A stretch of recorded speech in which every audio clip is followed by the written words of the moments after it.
Hey VC, it's Alan back again. I saw this little vinyl tag going around, so I thought I'd participate to the extent that I could today, just a little bit. Try to get some quick answers in, and I got to use my glasses to read these. But I might jump around a little bit towards the end, and I don't think I'm going to finish all today, but that's all right. A little under the weather, so excuse my voice. How many records do you own? I think my last estimate was around 2,100, but that could be give or take. God knows how many. What kind of record player do you have? I have a Michel Gyro SE with the Techno arm in a Lyra Scala cartridge and the HR power supply, never connected power supply. And I am extremely happy with it. I've had a Riga P3, and then I had a Michel Techno deck, and then I just, within the past year, jumped up to this. And I feel like it'll last me quite a long time. What's the oldest record you own? I have no idea. Maybe, I feel like it's going to be a classical record of some kind, but I couldn't pour through and see which one it might be. Here's one that's from 1958. I almost pulled out the my 6i copy of mono copy of Kinda Blue, but that's 1959, so that would be cheating. This has it beat, and it's a great album, by the way. But as far as I know, I can't think of any right now that I own that are older than this. The first record I ever got, well, my father used to buy me singles constantly. Every week he would come home with a different 45. This is in the 70s, and so I think the first one that I remember of that was "I Write the Songs" by Barry Manilow. And I do remember as a child having sort of like Disney records and like story records that I played on a little, one of those little boxes. So I started playing records pretty early.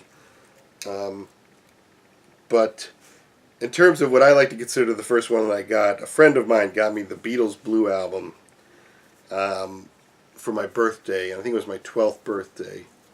And that was that started me on the Beatles path, so that was a great gift. And why don't we knock off the gift while we're at it too, because that was just one of the great gifts for me, because it started a lifelong love of the Beatles. And I think I've given it to my son actually, so I don't have it here. He's got it now, but that counts. A discount, I'll skip that. Your prized possession. Well, I think I might have a new prized possession, but I can't show it to you yet because that's going to be in my next video. I'm saving it because I just got it. And I'll talk about it then, but my second most prized possession, probably got to be this. The UK first pressing of Dark Side of the Moon, with obviously on Harvest, and with all the accoutrement inside. I'm not going to take it out, but so this I got a really great price on, and it plays amazing and it sounds fantastic. The American one sounds great too, but this one just has a little bit more of everything. So if you can seek one out, the UK first pressing of this, I definitely recommend it. But how can you beat that? Let's see, a record by female artists. I went a little different direction for this because it's something that means a lot to me, or at least I'm affected by emotionally deeply, which is this record, which you'll see is Leonard Bernstein and Janet Baker. Janet Baker's the opera singer, and she sings Mahler's Kindertotenlieder, which has the translates with the wonderfully uplifting title, Songs for Dead Children. And particularly the first one of these, just, if you've never heard it, go seek it out. It is just devastating. Every time I listen to it, I'm just transfixed and try not to weep. The Adagio of the Symphony No. 10 is also very good on this, too. Obviously, Bernstein conducting. But the Kindertotenlieder are wonderful and just deeply, deeply emotional. So that's kind of the first thing I thought of.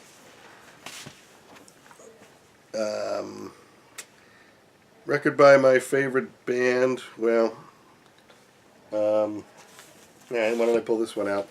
Obviously, we talked about the Beatles. They'll probably come up again. But this one's not in the greatest shape, but I did get this not too long ago. And it's the original first pressing of Beatles for Sale on Yellow Parlophone. And it also doesn't look great, but it plays pretty nice. So that's kind of a neat record of my favorite band. I'd like to pick another band, but that, again, you know, the Beatles have to be it, I'm sorry to say. Most played record. Did I bring it out here? You know what? I'll get to that next time, too. A rarity. Here's a rarity. I've never seen this anywhere. This is called Birdland with Lester Bangs. Some of you may know Lester Bangs. He's the rock critic, the great, great rock critic, who wrote Psychotic Reactions and Carburetor Dung. Died very young, like 32 or something, in 1982, I think. And he sings on this, and, you know, where are you going to find something like this? It's not bad either. You know, it's kind of, it's not really punky, but it's kind of, if you ever read his writing, you know he's gonna be a little wild. And this is just a really neat thing to have. And he's one of my writing heroes, so you know, this is a great thing for me. Sorry. Rarity. Okay, we did that. Rainy Day. Next time, Feel Good. Next time, Nostalgic. This is going to be silly, but when I'm feeling nostalgic, I play John Denver's Greatest Hits. Kind of love John Denver. I grew up with him. I can't justify it, other than he's got a beautiful voice and the songs are pretty. But this brings me back. So I know that seems silly, but I'd like to recommend it. But one of you might go out and buy it and say, what the hell is this guy thinking? But, you know, that logic doesn't really work. You know, this doesn't work by logic, so that's the way it is. A record store day purchase. I don't really buy stuff on record store day. Usually, don't really like the stuff that they have, and I just kind of, you know, I don't like the crowds. I like to linger in the record stores. But this one I did buy record store day. Speaking of Sinatra, I was down there pulling out the other Sinatra, so I pulled this one out. Which, of course, Songs for Young Lovers is a great album. Classic Sinatra. This one's mono. Yeah, so that was worthwhile. And a recent purchase. Actually, I brought a couple other albums here. I'll save the recent purchase for later. I think I skipped one. Oh, the first record you got with your own money. Right, okay. First record I got with my own money, I think it was this. Beatles at the Hollywood Bowl. Going back to the first record I ever got on an LP, I think it was Elvis's Aloha from Hawaii, 1970, whatever that was. Not a great album, but I went through a little Elvis kick before I discovered the Beatles, and really liked that one. Played it to death. Of course, got this, played it to death.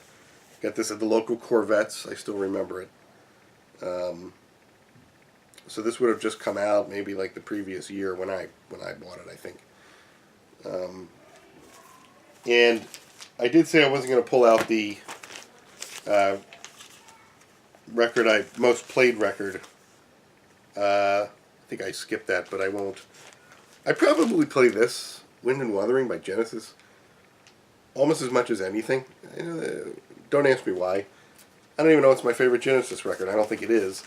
But for some reason, I always pull this out. It sounds very good. This is the Japanese pressing, which, if you go online, you'll see that the other pressings are a little bass light, and this is a little bit heavier in the bass. Still not a bass heavy album, but this one's a little fuller, so a lot of people like it. And I think it's pretty good. But I play this constantly. This and Brighter Later by Nick Drake, I gotta think I play more than almost anything. And again, I don't really have a good explanation for it. Those are my favorite albums? No. I do love them, but how do you explain these things? So I'll sign off for now, and I'll get back with the rest of the questions when I get a chance. Glad to participate. See you guys later.